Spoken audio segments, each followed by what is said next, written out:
Bonsoir balandi nyonso des shows d'Enar TV. Merci na ba o nyonso balandi des shows d'Enar TV. Soko landi biso le lomba liboso, n'hésitez pas à s'abonner sur notre chaîne des shows d'Enar TV. Otala ba réalité zo le kana mokili. Lelo toza biso morote na kati ya plateau na biso ya des shows d'Enar TV.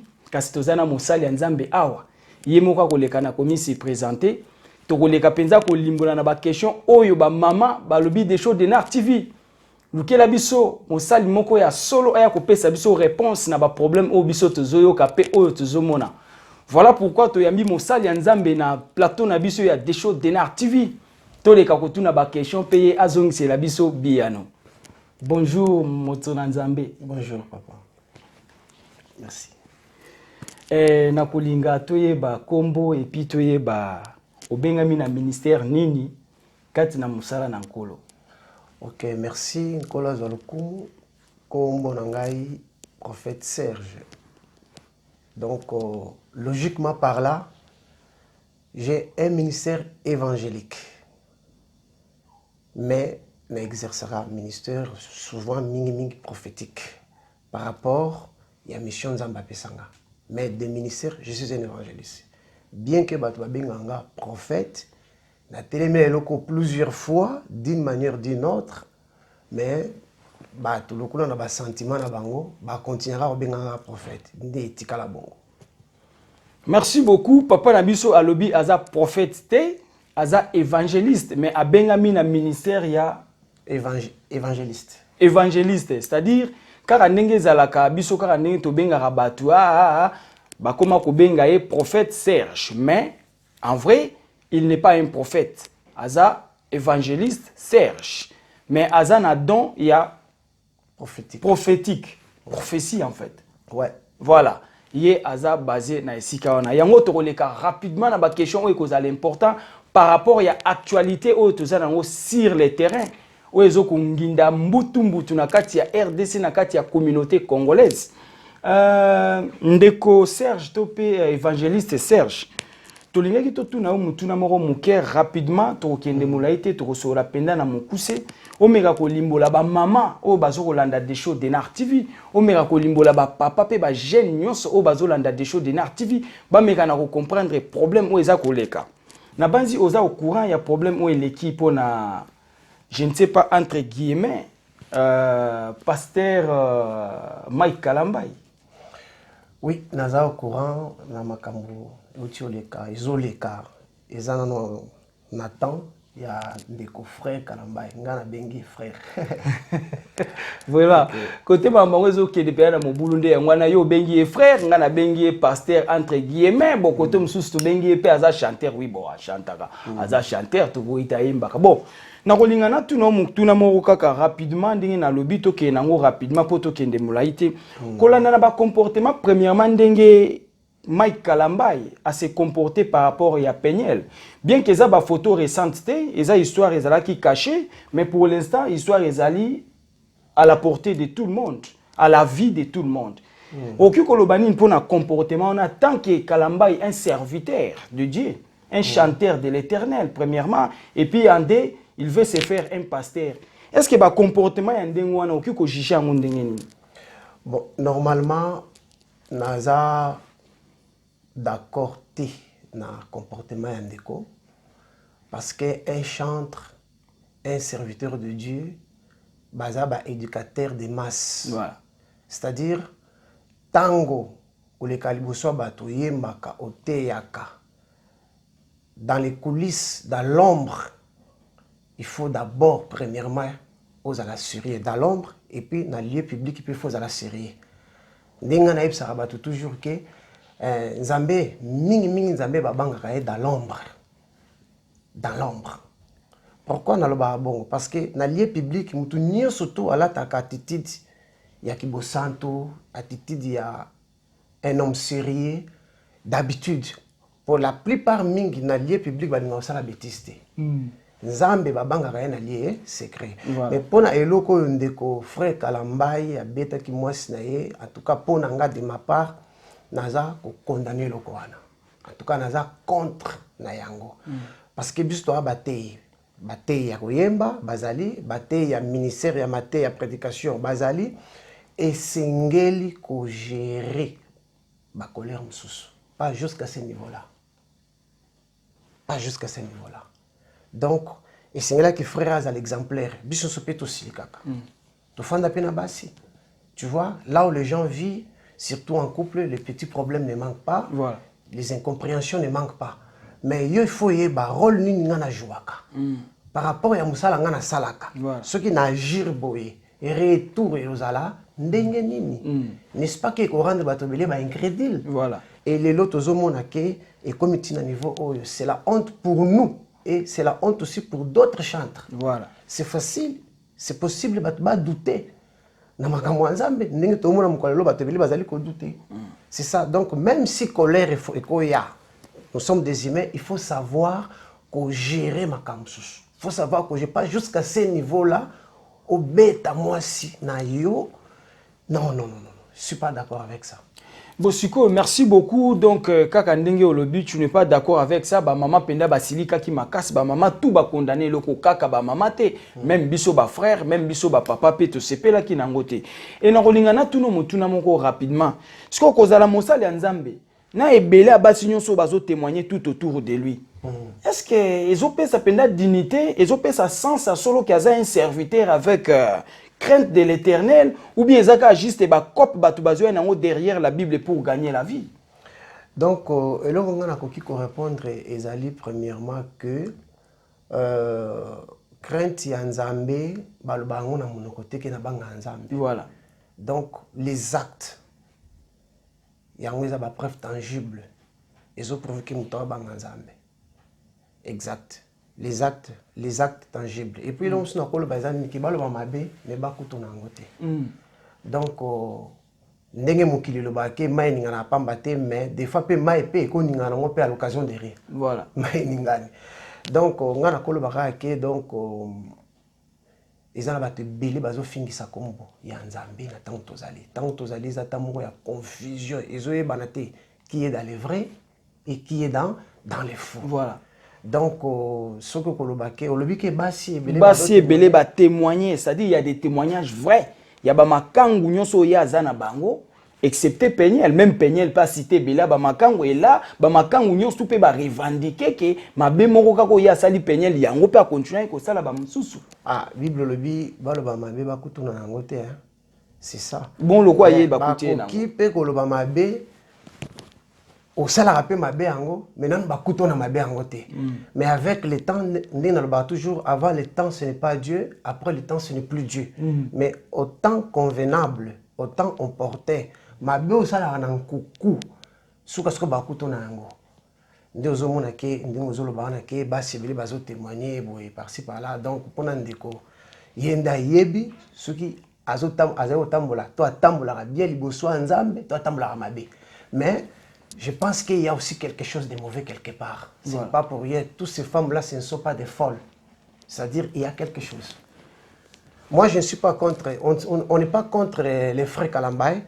Nous sommes contre les actes de mauvaises œuvres. Voilà. Tu vois, parce que les loyaux, tu as vu surtout dans sac moko. Voilà. Tu vois, donc on a nettingé les aboyés. Na comme même la place mususu. Na soni olobake, je suis un serviteur de Dieu. Voilà. Na soni, surtout même que biso basala nzambe aba jeune boy. Mutamla ka bazala batente. Yango monike na koma na moi boanya moko boy, na ko esika moko songola ata na umeli wana, mais na ko se contrôler na maloba nanga na lolenge nanga e suka bato balobaka ke yo to moni to sambelaka. To moni to za mustay na sens nyabi lolenge na rozala. Yango zo mona même to lokola Christ tango dans un jardin à Gethsemane, les gens ont venu pour arrêter. Bayaki le mona jida. Mais t'as le jida le baki. Albi, mouton a repé ça y bisou, yewana de le Christ. Tu vois, parce que les moi passe pour identifier Christ. Le Seigneur qui est l'embo a repé ça bisou pour confirmer que Christ est yewana. Donc na lingna lo bakaka que ils a passé les lots oyo pour comprendre biso que toi basala nzambe ya solo to ya faux bazo zo biso ka ndenge moko de différence ezali susute vie de makambo nyonso zo le kapezo ça ezo salema. C'est ça. nakolingana épinglé point moko ya makasi kaka na esika tokomeli siko du côté mariage Mike Kalambai a balaki pe a divorcé mais moi si naye aza nano en vie est-ce qu'il peut encore se marier pour la deuxième fois ou on t'a divorcé qui est na bango mibale en tout cas na bango mibale mbutu ezali moi si alingi a se retirer par rapport à la barbarie ya Mike Kalambai tokoke na ndengo na parce que les preuves sont là. Moi, si Alingi a se retiré na barbarie. Et puis voir même pour moi ça se retirer na barbarie et ça peut par rapport il y a dire il y a Mike Kalambai pour dire que non Mike Kalambai azo kende ko yebisa bandumba mususu na pembeni. Bon en fait permettez-moi de dire ça a kende ko yebisa basi mususu na pembeni non na linga ki penyelté c'était juste par accident tout ça ainsi de suite et par après nyonso pe bimi a beti sus penyel par rapport à Mambawela qui et nasuka mbutu et sengi ba kabwana. Koyeba penda penyel mutalingi divorce ou Mike alingi divorce wana na okopé sa précision mais sauf que baza déjà en procédure de divorce toke kolobela kaka divorce tant bazo divorcer c'est-à-dire Mike Kalambai a ko continuer ko bala isusu kaka mwasi to il faut atikala ndengo wana c'est ça au moins ma question selon la Bible et puis selon bino basadi nanda selon à la lumière de la parole na bango mibale ceux qui va divorcer moko akobala et moko akobala ti parce que ceux qui moko abali o azana tort abali o asali mbeba abali directement commis impudicité voilà impudicité et en plus ceux qui abali akozala pe enlever te donc na moment enlèvement akoti kala parce que nzamba azo considérer impudique alors si seulement si raison eza epande kwa mwasi via badir toyoki na ba image to moni nous sommes pas d'accord de ça si sa femme les lois eu décision se séparer na yi accueilli ko bala si seulement si elle a raison en tout cas azan kati ya libungita mais par contre frère Mike Kalambai akoki jamais au bala parce que ya ko bala te bo côté ngana ngeto ko yande ya ngwana Mike Kalambai akoki ko bala lisusu te oui. Est-ce qu'on est un pasteur célibataire? Est-ce que ça peut dire d'avoir un pasteur célibataire? Un pasteur célibataire, il a vraiment propreté. Il a vraiment dignité. Parce que fois là, où il a marié et il a responsable. Parce que ceux qui pasteur, il a toujours seul, mais il déguise à la caca. Même à ta au abala, il déguise à la caca. Au moins qu'il a la surveiller. Voilà. Mais le problème est que frère Kalambai. On n'a pas vu Toyoki. Mais ce qui est bongo, c'est déjà qu'on la vie à adultère. Voilà. Alors, on commence à peigner ceux qui ont signé un divorce. On a raison. Ceux qui ont bala, on peut condamner. Mais Mike, on a dit parce que moi, si a divorcé pour un cas adultère, c'est là la lumière de la parole. Ceux qui Mike Kalambai a bali directement à côté de l'impudicité. Voilà l'autre tu ngaito le bangwana parce que ceux qui Mike Kalambai ya kubala akena ra ya adultère akena impudicité to le bangonde ngwana siko est-ce que toki kozala sir que Mike Kalambai ndenga zawana akotika ndengwana tout au long de sa vie sans se marier. Point d'interrogation toujours c'est la totale nyonso avenir ndeko pesa biso raison mais kozala ma passe na soni komona bandeko ona makambazo sala obali lelo obwaki obali lobi obwaki mais après tu te fais pasteur après tu vas dire que tu sers l'Éternel et tout ça la bien tout ça la passe batu baye na escroquerie na kati ya évangile voilà pourquoi des choses de Nar TV aye ko intervenir na problème oyo et ça li passe Mike Kalambai azo kabwana na penyel oui ba kabwani baza en procédure de divorce soki ba ko kabwana to ba ko kabwana te wana etali bisote mais si il arrivait que ba kabwani to tuni boy Mike Kalambai ya kobala lisusu kaka est-ce que kobala wana penze ko pesa nkolo lokumu nde côté tozali bon mutu ya kobala na kati ya impudicité pour asa divorcer à cause de la pasteur ndenge nini po ya ko sambelela batu na kati ya lingomba nous on est là c'est ça la question ba inquiétude yango wana na kolingana zonga na osu na mutu na moko rapidement nini zo sala ke na RDC tout le monde est devenu pasteur ezali lokoso ya mbongo pe na lokoso ya lokumu. Est-ce que lokoso ya mbongo na kati yote ba ko luka musala ba sala te? Et moi je me trompe pas, moi je m'étonne parce que la Bible dit celui qui ne travaille pas, qu'il ne mange pas non plus. On ne disconvient pas. Il y a ceux-là qui ont été mandatés au ministère. Dieu les a appelés comme des ministres de Dieu. Voilà. Tu vois. Mais il y a aussi ceux-là, balati kazaka, balati veste, balati cravate, comprendre 3-4 versets bibliques, quand tu viens à l'école de ministère, kota basangé na bao ba bengami na nzambe. Parce que okoki ko aider bana nzambe ba comprendre ndenge ni ba yeba ko détecter bato na toki ko yeba bango ndenge ni facilement. Comment faire pour les comprendre facilement? Ezara par rapport à misala. Par rapport à misala. Parce que bien nyonso ezaka ki bo pas bino nyonso bon so to le bon poka ne le ba ko sangisa bino nyonso. Il faut chabiso nyonso. Voilà. Ça dit bino nyonso boko mkaka ke frère o pambola malobi frère. Bongo RDC ba mona ko bonga RDC tendeni ba mona ka ba vie personnelle ya bato. Bongo vie ya mboka ya RDC. Ba okipe ko mona ngote. Et là on a kolo ba soki nzambe atindi muto apesa ka pe muto message. Muto bingi provision. Voilà. Tant nzambe atindaki Moïse apesa ki pe provision.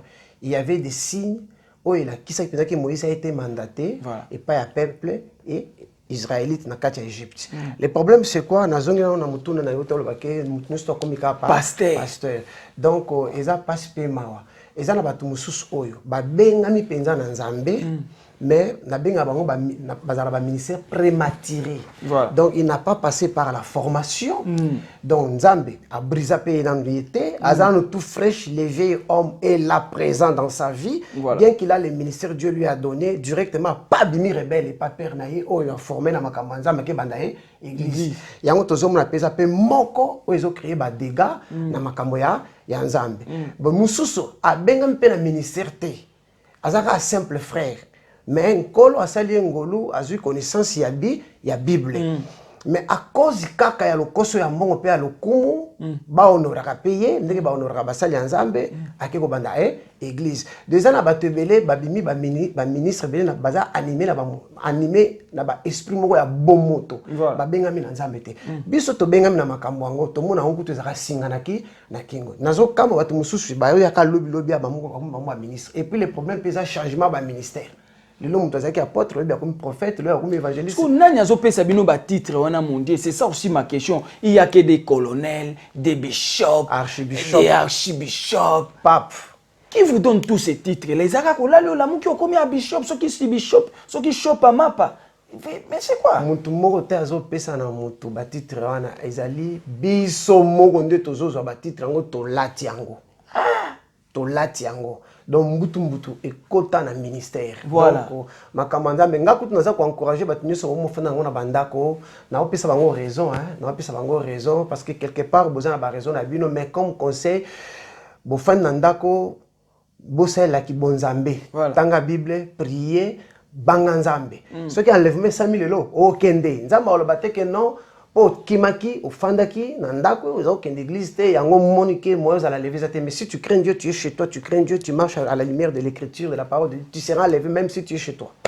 Et puis, ce qu'on a tout na cas, tout ça, sous ce qu'on a pris, la plupart des cas, ce n'est que des Congolais. On a ni kaka RDC. Babimisi, ba milliers et des milliers de pasteurs. Membo ke bonga kapete. Bobimisi ba milliers et de pasteurs na RDC, chaque porte, je dis bien chaque porte en RDC, ce n'est que l'église. Batouana nyonso bozo bimea na sima Bible. Voilà pourquoi tu es vraiment désordre na lobanzambe. RDC est parmi les pays où ils ont vraiment où ils ont banga nzambe na nzela losambo apparemment. Je dis bien apparemment. Mais par bénédiction nous ne sommes pas bénis. Moi je peux dire que RDC banga nzambe te. Sur 100%, 0,1. C'est longa. RDC banga nzambe te. Et en plus, au lobby makamba ba église par-ci par-là, au moment on a venu moko na kati RDC tam sous 4 5 6 églises. So landi bien ba tout nyonso wana. Hein? Nzamba tindi bango te ba fonga ba église. O nzamba tindi bango ba fonga ba église baza moke sur 100% na polo bata 5% ou 1%. Pourquoi ba ke fonga ba église ezali ni pona mbongo. Intérêt ya mabumuna na bango. Tu vois? Et puis, on a le batouké. Nzamba tindi yo to fond l'église yo ke ko fongola. Ta mususu ba pamela ki yo place osambelaka, pona erreur mo songolo ba fandisi yo, pona mbebo salaki et ou bien pona kaka le kumu oke ko fond l'église. Mais yeba ngona mutuna yo verset où la Bible dit que 2 ou 3 personnes se réunissent à mon nom, hein? Je suis au milieu des kokisa manango. Oko réunir bato yeso ko sa verset wana. Mais en vrai dire nzamba ebiki abengi yo na ministère te ou nzamba tinda ki no fond l'église te mais na moment ya enlèvement ngana lo ba na conviction na santa na moment enlèvement kotikala parce que au réunir bateau non pas selon au nom de l'Éternel non pas selon le modèle de l'Éternel au réunir bateau selon modèle na yo mais nzamba kokiska verset o albike 2 ou 3 sirenia mon nom je suis au milieu de a kokisne verset wana mais nzamba yebike abenga ki yo te po fongola église mais yeba ngona mutuna malgré réunir bateau wana na moment ya lèvement okozala lever te pe kozala juger yango zomona même que Yesu azolo na Bible que mingi beaucoup durant mon nom hein je faisais les miracles je prophétisais à ton nom donc ils ont ba raison ebele fandi wana OK Yesu ko refuser bato musumu ko la suka siko mutuna mususuka kesika tozali siko na lobi boye bobanga raté osimbi Bible yo moko osimbi Bible ozo banga te Bible la Bible c'est la parole de Dieu c'est Dieu c'est-à-dire osimbi nzambe na maboko yo moko escroc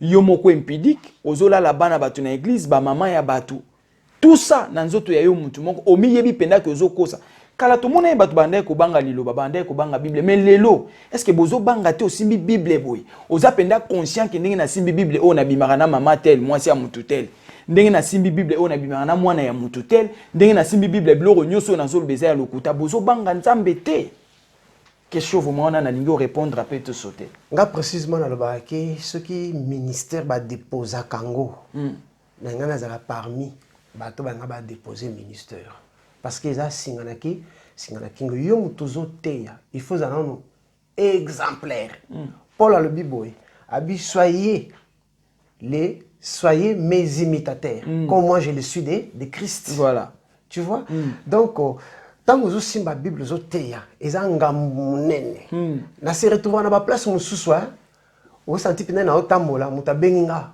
pasteur oh donc na komi kiri na poser question oyebelanga wapi oh oteya abiso na église place mo songolo oh oteya abiso na Johannesburg oh oteya abiso na Namibie oh mais na yebiye ya on a baké ezalaka ngambo mobimba tant que zo teya Bible et puis moi je m'étonne comment ozo on va portugais qu'on a moral donc ozo bimana basi ya bato ozo bimana ba ser na église ozo bimana ba intercesseur ozo teya et puis ngana mituna est-ce que ozo à l'aise parce que celui qui a le Saint-Esprit a ressentir condamnation culpabilité de celui qui a l'esprit de Dieu scellé de l'esprit de Dieu à ressentir culpabilité tu vois je connais un homme de Dieu je peux pas citer son nom et à l'objet non tel que je suis là c'est de retan à tambolibiété les boissons maintenant digne à côté sambela ponanga mais na ofanda na ngamoko mais na boy kana lo ba raison na fan na moi ba moi ebele il sait culpabilité na réparer nanza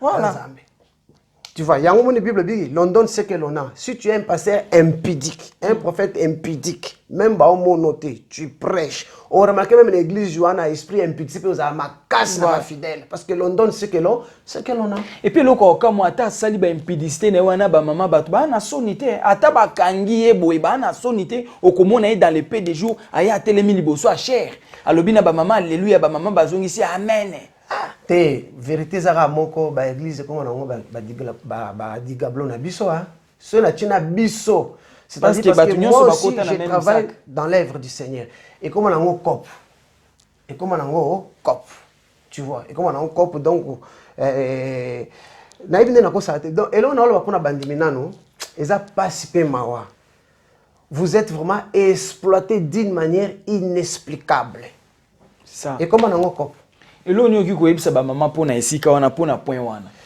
parce que ba maman nde ba victime ba maman eloko et na ko yebisa bino ezali ke vous êtes des sentimentalistes vraiment vous êtes des sentimentalistes ngala ko conseiller na ba maman elo na na liboso na profiter ko loba likamona na mafuta ta to soulever si jeune té otuni ngango na loba ngoke pourquoi ba pasteur ba prophète ba pakolaka ba maman mafuta mais ba pakolaka bande ko mibali ti ba pakolaka pe biso nyeti nga na oluka muta pakolanga mafuta c'est-à-dire quoi ba maman bozana laisser faire trop vraiment bozana laisser faire trop jusqu'à tel point que voix à pasteur et comme mon gongo à pasteur ordre à pasteur et comme la première place plus que même mobile na yo vraiment plus que même mobile na yo oh toko beaucoup mo ba pasteur lokola banza bino ngo za biso lokola banzambe banzambe or que tozali bisalelo ba esclave un esclave de Dieu Tala Christ. Na baxelo maloba donc ba maman ba remplacer pasteur na place nzambe. Bazui pasteur bache na place nzambe, bazui nzambe bache na place pasteur. Tata, kende ko parcourir na ba église na biso yo, okomona ke adoration bandimba kuma ko adorer biso. Bien que Bible dit que bato nzambe baza ko mériter double honneur, et ça sous double honneur était commandé adoration. Kende na ba église même na France, tous allez même partout ailleurs, on remarqué que baza ko adorer Christ, puis baza ko adorer pasteur. Le pasteur est même plus adoré que Christ. Même na ba église na bango bazo yemba, bazo boaka comme ba pasteur nanzembo. Donc c'est toute une adoration. Voilà. Donc pour na ba maman ndenge baza wana na ko expliquer bien ça mawape soni. Eza mawape soni surtout dans la communauté congolaise, on peut remarquer donc ba pasteur bazo sakana na ba maman. Pour na ba maman ba tikala na ba église na bandako na bango bo sambela nzambe na bandako na bino. Ce qui Saint-Esprit a convaincre, toi révéler yo. Église no qui ne ressemble là. Na base que Saint-Esprit a révélé jamais que qui ne ressemble pas parce que moi za tente. Toi prophète moi za tente. Ce qui Saint-Esprit a révélé qui semble l'église Songolo Boye. Je pense que pasteur n'est pas assez sérieux. C'est ce que moi je peux dire. Merci beaucoup Mosal Nanzambe to yoki na bokebi. Nga de show de TV na sengi boye. Ba pasta boya ko sambelela penga bo pakolanga pe mafuta. Bo tera opakola ka ba mama. Nga pe na lancer défi boya ko pakola nga mafuta. Bo pakoli ba mama mafuta trop. C'est-à-dire ba mama boza emporté sans le savoir. Ba mama bo fungola misu. Monde lelo plus batu ba victime na ba problème o ekoti na kati ya lingomba na ba problème o ekoti na corps de Christ, c'est les mamans. Vous êtes des victimes en toutes choses. Ba manipuler bino na ba jar nyos. Ba émission na sala que ça pas pour les sentiments mais pour éveiller les mamans, pour éveiller tout le monde, faire l'éveil patriotique. Voilà notre ambition sur des shows de Nar TV. Donc ezo ça la passe. Kaka ndenge évangéliste à lobby. Comment bo pakola ka ba maman de mafuta? Bongo biso ba papa bo pakola biso te. Boya ko pakola pe biso. Neti nga ndenge naza na bengi mosali moko ya ko pakola nga pe mafuta. Tango ya ko pakola nga mafuta, oyebisa ngo zo pakolela nga mafuta wana pona nini ozala important. Et que ça la bien. Et ça la bien te communauté na biso to komi wap. Tout le monde s'est fait pasteur. Tout le monde s'est fait prophète juste pour gagner l'argent. To boykoto sans nzambe yaya. To boyko banga nzambe kaka pozo mbongo tonga lupango. Osomba voiture. Mais bon moina ya lobi ochango wapi. Okosa biso na mokili to boyite. Bongo lobi tango okufa webi sort na yo. C'est pas bien. Peuple oye boyko banga nzambe lokola peuple congolais zate.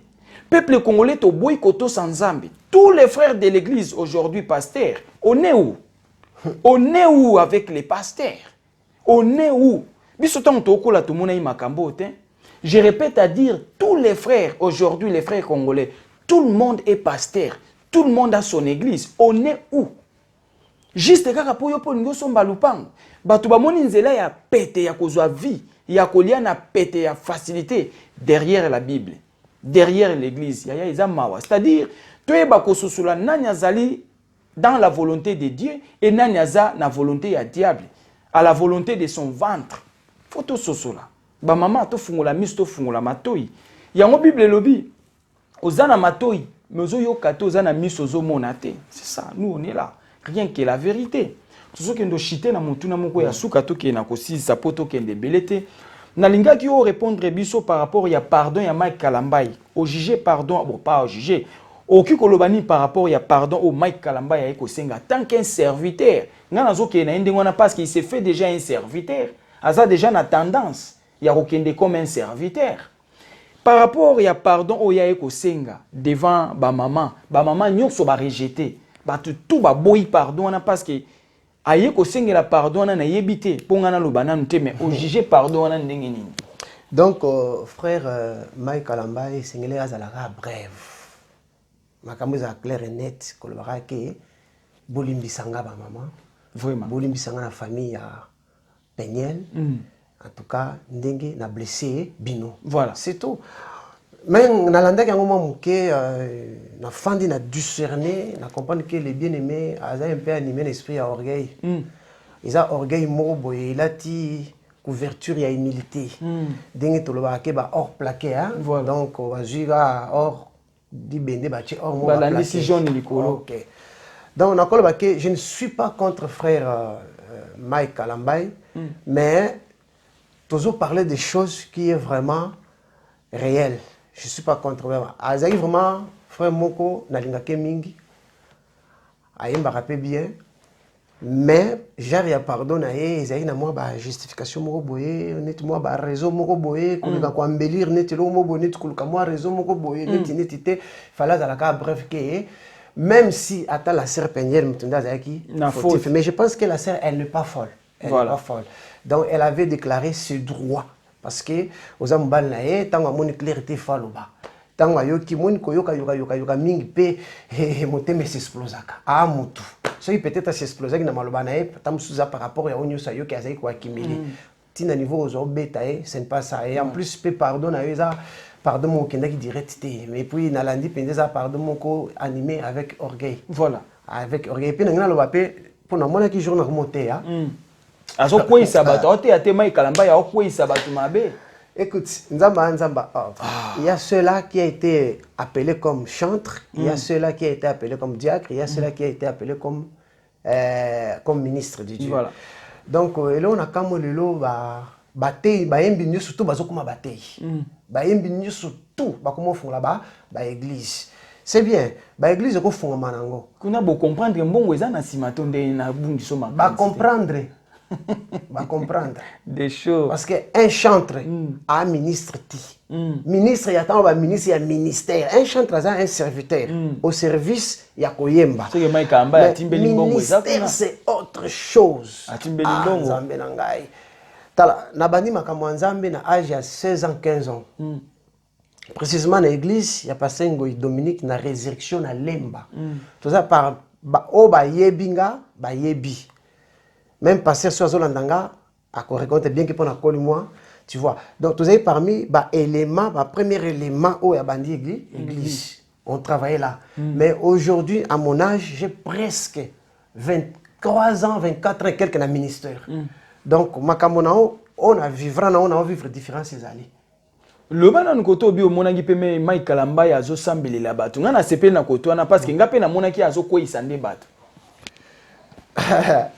Donc, nakolo baraki na conseiller ndeko na bande mususu o baza ba yembi bobenga na ministère te botika ba aventure. Voilà. Les engorguetés dans un ministère na oketa ba 24 ans 25 et quelques na koteya. À part âge 16 ans 15 ans na bandaki makambo nzambe. Donc il y a facilité. Il y a facilité obenga na koyemba tikala na koyemba. Obenga na ministère tikala na ministère et puis ça lango selon modèle ya nzambe. Voilà. Ozomona le lo même bato musu ba koma kotea selon modèle na bango moko non pas selon le modèle de l'éternel. So la dit ba matea nyoso zotea na batang otozali na batang actuel même na ba 31 décembre na ba église ba chotea ba patience bazaka na matea moko. Année prochaine c'est l'année de la bénédiction, c'est l'année de la victoire. Tu seras la tête, non la queue. Nanana. Où sont les pasteurs qui ont les messages bientôt Jésus-Christ revient bientôt. Il ne prêche pas sur l'enlèvement, il ne prêche pas sur le signe des temps de la fin, il ne prêche pas sur les jugements derniers, il ne prêche pas sur les péchés, mais il prêche que des messages où ils ont plaire battre. Comme j'ai toujours dit que la connaissance est le maître des livraires, mingi lokola bazana connaissance te bao c'est la matéa wana. Voilà. Ma be pesa so abino bandimi.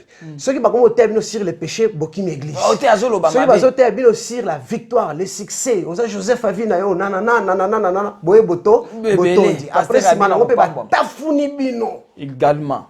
Ma be zabino. Et puis bino bandi bozaneni. Si vous vous retrouvez devant un homme de Dieu qui est sérieux, voilà. Mais ceux qui ont tenté, vous avez la facilité à couper ça, il y a n'importe quoi. Voilà. Vraiment, et ça lui passe, il y a des choses de TV ni pour ni contre, rouge comme rouge, noir comme noir. Et ça lui passe. Ndenge mosali nanzambe alobi, biso mokonde tozana ba erreur. Côté bazote ya liloba solo to kokendete mais so oke côté ba koyebisa oke koko na bino ndazo kanga yo po bongate nde côté yo ke kondima domaine la prophétie voilà so oke côté ba biso ke moni mwana no wana yende ndoki mwana mobali na yo wana yende ndoki nde pasteur oyo kolinga soki pasteur wana biso ke sert année prochaine ozo pambo mpo ke somba ndaku na Congo là d'accord mais soki bazoyebisa yo o eza vrai na nzela liloba non bato balingi yango te yoka mon peuple périt manque de connaissances on est là. ba église alelo basi ba yebi ke bazote ya bino ezo sepelisa mitema na bino ba escroc wana nyonso ba derrière la Bible ba pasteur wana basi ba comprendre que non il faut prêcher ce qui est bon pour eux. Il faut battre ya bino ce qui est bon pour vous. Pas pour l'éternel, pas pour la Bible, mais ce qui est bon pour vous. Voilà pourquoi vous comprenez. Kaka ndenge tozolo ba sima kosio na sima pe atafuni na yo, alembongo na yo atafuni pe na yo. Voilà nous on est là. C'est-à-dire batu babungi pona nini manque de connaissances. Et ça lima wapasi na soni. Marque ya pardon wana. Kaka ndenge lobi il fallait qu'aleka uniquement ya koloba kaka pardon devant Peniel, pardon devant les mamans et c'est tout le temps qu'un serviteur. Au lieu de donner les arguments bidons. Oyo ba argument moko epesi fondation te epesi fonte ba maman nyonso ba boy pardon ya Mike Kalambay mais conseil ni yoko pesa Mike Kalambay en 30 secondes pour le frère Kalambay frère Mike Kalambay les kanga na conseiller kusu singa leka aleka singa ka pardon sili akin de gauche à droite te donc à savoir art de parler c'est autre chose reconnaître l'erreur et demander pardon et de prendre décision pour ne plus y revenir, c'est autre chose. Donc, ce n'est que bien qu'il y a art de parler, quoi. Oui, les frères. Avec arrogance. C'est ça. Nous sommes contre Nabandeko Obazo Finks à Combo Christ. J'en profite aussi à Rolobake.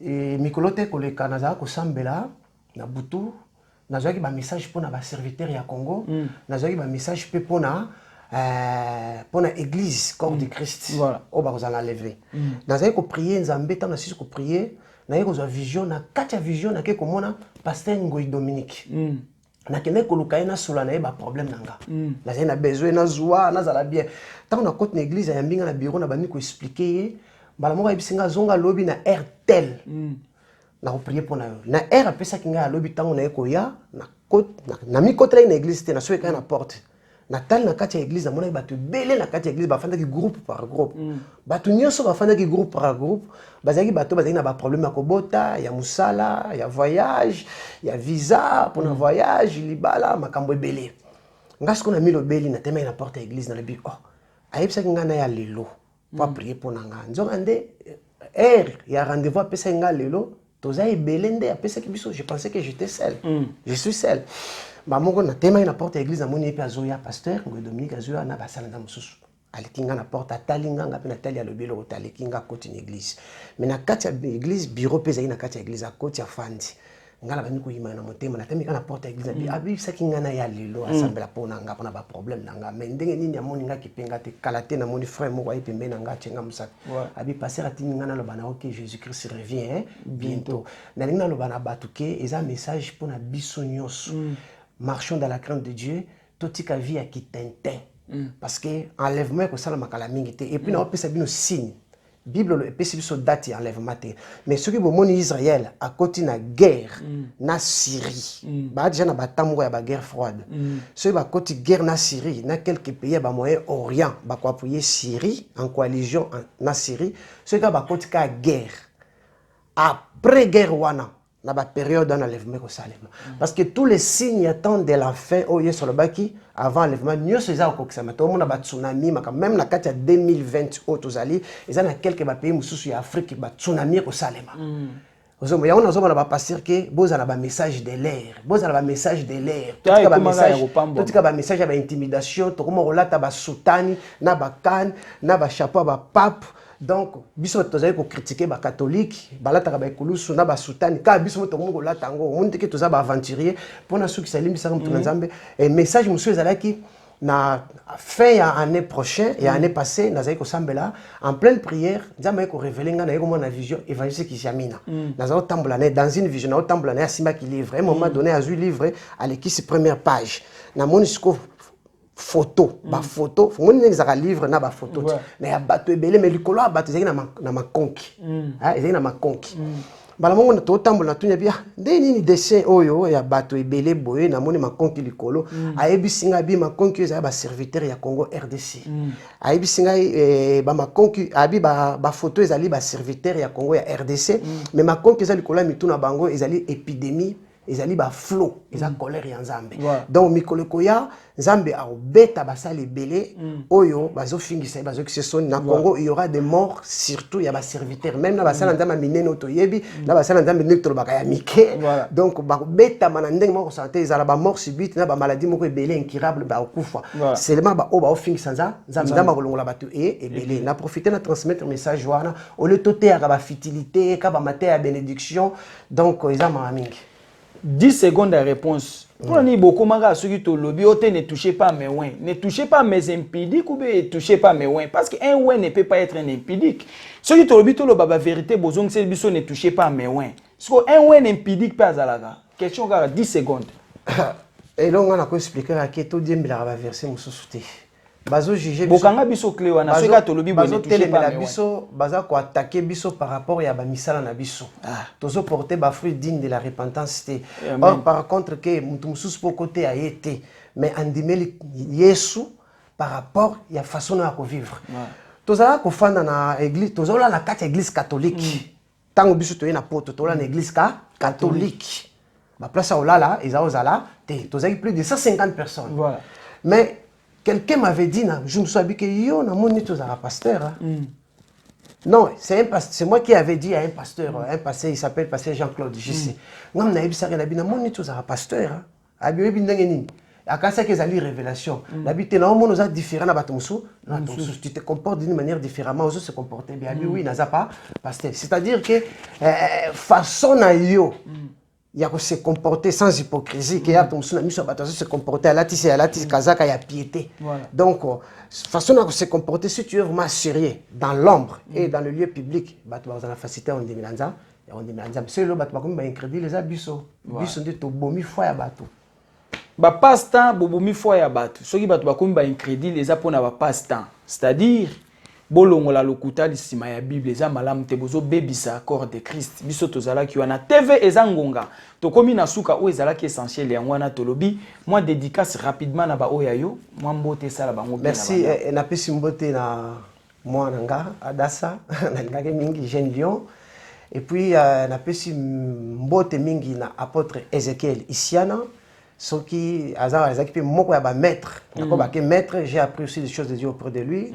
La pesi mbote na pasteur JP Lutumba yem ta formanga na intercession makasi la pesi mbote na pasteur Ngoy Dominique j'ai été vraiment formé auprès de lui et puis l'apôtre Tambluko que j'ai appris plus encore chez l'apôtre Tambluko qui mbote mingi na pasteur Placide moula baza na Congo il fit aussi mon maître aussi j'ai appris à travers de lui à travers sous pasteur Alain Leba et pasteur Soussou Christian et pasteur Johnny Bato oyo nzamba Alexei ngai na apprendre quand même mbote pe mingi na prophète Ézéchiel Bondo. Donc, ce qui n'a pas sans prophétie, Nzambe Nanzela Naye, n'a pas que tous les 5 qui sont un vrai prophète de ministère. Il y a Ami Bamba qui ministère qui prophète était net au monde.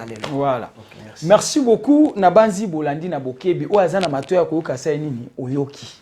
Zalaki Yabino humble serviteur, l'homme de bonne foi, Zala branché. Soko Talbiso Balboso, n'hésitez pas à s'abonner sur notre chaîne de show d'Enar TV. Au Talakaba émission Abiso. Merci beaucoup. Ciao. Bon.